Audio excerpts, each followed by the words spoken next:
जनमत की पुकार में आपका स्वागत है। कांग्रेस एससी विभाग के नवनियुक्त चेयरमैन राजेंद्र पाल गौतम ने मोदी सरकार को घेरा।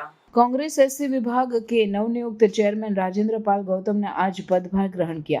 इस दौरान नई दिल्ली स्थित कांग्रेस मुख्यालय इंदिरा भवन में पत्रकार वार्ता करते हुए राजेंद्र पाल गौतम ने अपने नियुक्ति पर कांग्रेस नेतृत्व के प्रति आभार व्यक्त करते हुए वंचित वर्गों के अधिकारों की रक्षा, सामाजिक न्याय और संविधान संरक्षण की लड़ाई को आगे बढ़ाने का संकल्प लिया।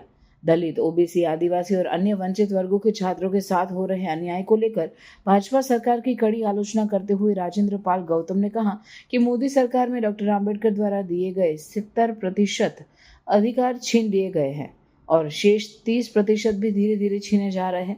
राजेंद्र पाल गौतम की पूरी बात सुनिए।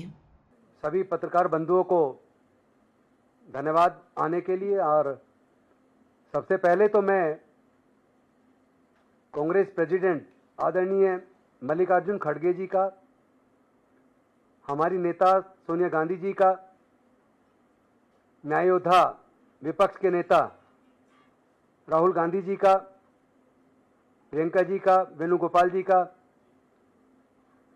माकन जी का और तमाम अपनी लीडरशिप का धन्यवाद करूंगा कि उन्होंने मुझे भारतीय राष्ट्रीय कांग्रेस की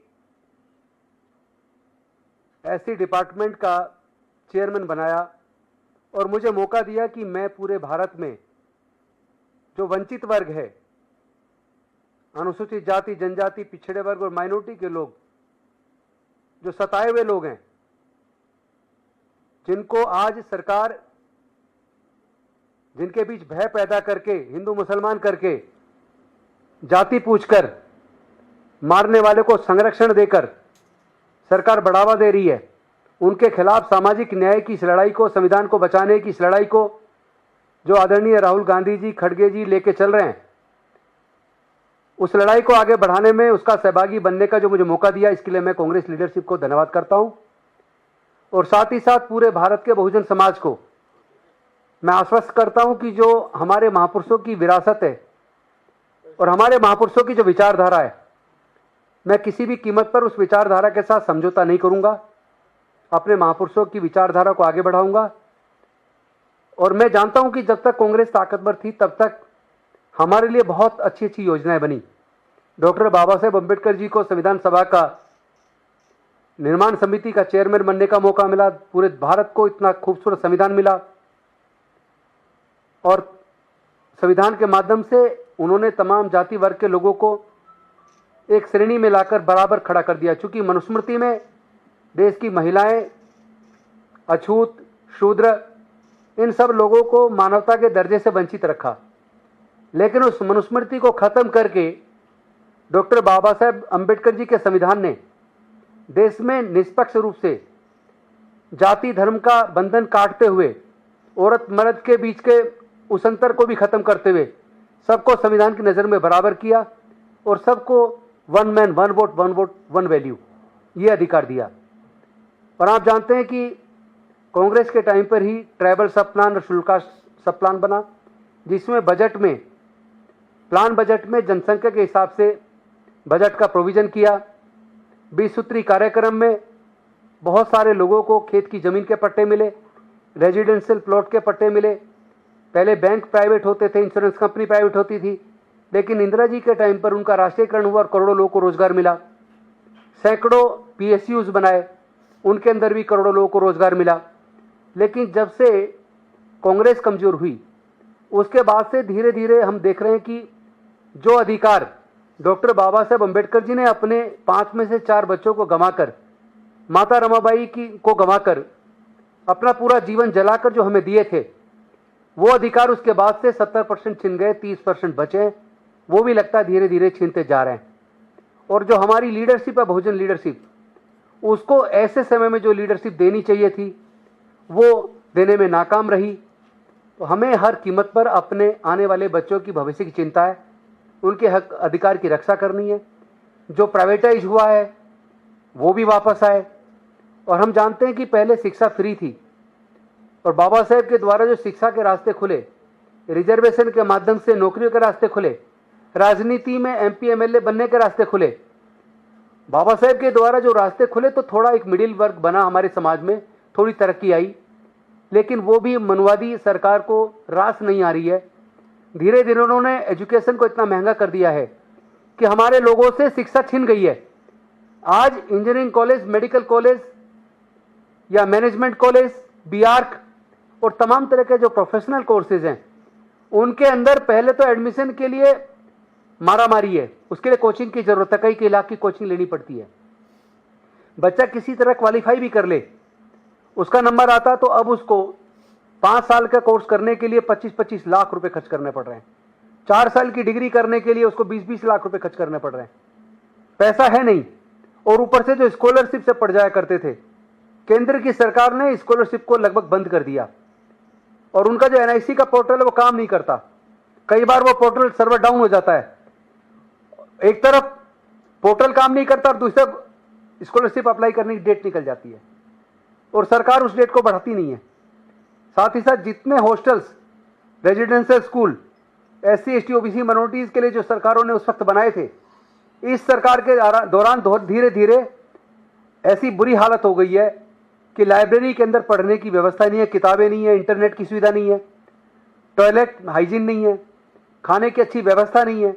एक एक कमरे में 7-7, 8-8 बच्चे रह रहे हैं, और स्कॉलरशिप मिलती नहीं। फर्स्ट ईयर में एडमिशन बच्चा किसी तरह कर्ज लेके करता है, सोचता है स्कॉलरशिप मिलेगी तो चुका देंगे, और जब देखते हैं कि 2-2 साल स्कॉलरशिप नहीं आती या पोर्टल बंद हो गया और वो अप्लाई नहीं कर पाया, अब एक तरफ चिंता है कि पहले वाले पैसे का ब्याज कैसे चुकाएं, और अगली चिंता है कि अगले साल की फीस कैसे जमा करें।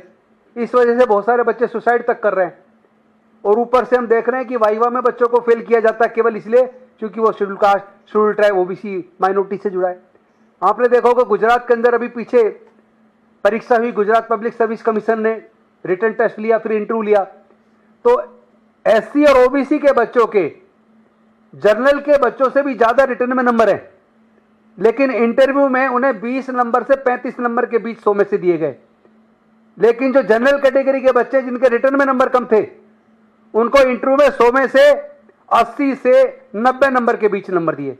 यानी 50-60 नंबर एकदम से SC ST बच्चों के, OBC बच्चों के इंटरव्यू में कम कर दिए जाते हैं। तो वो फिर पब्लिक सर्विस कमीशन इतना पक्षपात कर रहा है।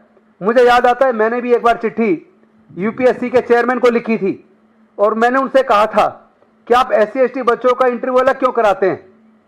जो बच्चे SC ST के UPSC में, सिविल सर्विसेज के एग्जाम में रिटर्न में बहुत अच्छे नंबर लेके आते हैं, हम देख रहे हैं कि उनको इंटरव्यू में किसी को 120 नंबर, 130 नंबर दे रहे हैं, और जो उनसे भी कम नंबर लाने वाले हैं जनरल कैटेगरी के बच्चे, उनको आप 220, 225, 200, 210 नंबर दे रहे हैं। एकदम से 100 नंबर फालतू उनको इंटरव्यू में नंबर मिल जाते हैं। इतना बड़ा गैप आ जाता है। जो बच्चा सिविल सर्विसेज में सीधा IAS में आना चाहिए, वो एकदम से गैप इतना हो जाता है कि वो IRS तक चला जाता है, कई बार अलाइड सर्विस में चला जाता है। और जो बच्चा उनका बाहर हो जाना चाहिए था या अलाइड सर्विस में आना चाहिए था, उसको जो 100-125 नंबर का जो मार्जिन मिलता है, उसकी वजह से उनका वो बच्चा कभी IRS तो कभी IPS और कभी कभी तो IAS तक में आ जाता है। तो इस तरह का जो पक्षपात है, इसके खिलाफ हमें लड़ाई लड़नी है। तो कांग्रेस पार्टी ने जो मुझे जिम्मेदारी दी है, उसमें चाहे स्कॉलरशिप से संबंधित मुद्दा हो, चाहे जो SC ST OBC के लिए जो रेजिडेंशियल स्कूल से जुड़ा मुद्दा हो, चाहे उनके जो उनकी जो फीस इतनी महंगी करके शिक्षा छीनी जा रही है उसका मुद्दा हो, चाहे वो प्रोफेशनल कोर्सेज में वाइवा में नंबर कम देके रोक के उसको मेन परीक्षा में बैठने से रोकने का मुद्दा हो। जैसे आपको याद होगा, मैं आपको याद दिलाना चाहता हूं, सफदरजंग मेडिकल कॉलेज के अंदर एक समय 25 बच्चे फेल कर दिए शेड्यूल कास्ट के। वो मुद्दा बना, संसद में भी आवाज उठी और लोग कुछ कोर्ट गए, कोर्ट ने उनकी कॉपियों को बाहर की यूनिवर्सिटी में जांच कराई। आपको जानकर ताज्जुब होगा, वो 25 के 25 बच्चे पास हो गए। ये इतिहास है हमारा। इस तरह हमारे बच्चों के हक और अधिकार का हनन होता है। इस तरह हमारे बच्चों को जानबूझकर एग्जाम्स के अंदर फेल किया जाता है। इस तरह की नफरत आखिर कब तक? ऐसे भारत, प्रबुद्ध भारत कब बनेगा? क्या ऐसे भारत विश्वगुरु बनेगा? ऐसे हालात में आदरणीय खड़गे जी ने, राहुल जी ने और पूरी कांग्रेस की लीडरशिप ने जो मुझे जिम्मेदारी दी है, मैं विश्वास दिलाता हूं मैं उस जिम्मेदारी को बहुत ईमानदारी से निभाऊंगा। कोई चमचागिरी नहीं चलेगी, और मैं चाहता हूं कोई हाथ पैर छूने की प्रथा छोड़ दें। गिफ्ट लाना, गुलदस्ते देना, ये सब बंद होना चाहिए। हमें काम करना है, और काम के दम पे लोग संगठन में स्थान पाएंगे। और मैं उम्मीद करता हूं कि कांग्रेस की जो लीडरशिप है वो मुझे पूरा सहयोग करेगी। पूरे देश के जितने भी हमारे सामाजिक संगठन हैं, चाहे भारतीय बौद्ध महासभा हो, दी बुद्धि सोसाइटी ऑफ इंडिया हो, भीम आर्मी हो, भीम सेना हो, समता सैनिक दल हो, मिशन जय भीम हो, सन गुरु रविदास जन्मोत्सव कमेटी हो, डॉक्टर अंबेडकर जन्मोत्सव कमेटी हो, वाल्मीकि महासभा हो, महापंचायत हो, ये सारे संगठन इतना प्यार अगर मुझे दे रहे, इतना भरोसा कर रहे हैं, तो मैं भी उनको भरोसा देना चाहता हूं। जो हमारे महापुरुषों की कुर्बानी है और जो डॉक्टर बाबा साहेब अम्बेडकर और माननीय कांशीराम साहब का जो सपना था सामाजिक न्याय का, उस सपने को मैं राहुल गांधी जी के साथ मिलकर और पूरे भारत में एक संघर्ष के माध्यम से सामाजिक न्याय को हम स्थापित करवाएंगे। अपने लोगों को न्याय दिलाने के लिए जो भी कुछ करना पड़ेगा हम करेंगे। Thank you very much. अगर आपने हमारा अभी तक चैनल सब्सक्राइब नहीं किया है तो कृपया चैनल सब्सक्राइब कर लें, लाइक करें, शेयर करें, कमेंट करें। तो मिलते हैं फिर किसी और खबरों के साथ। नमस्कार।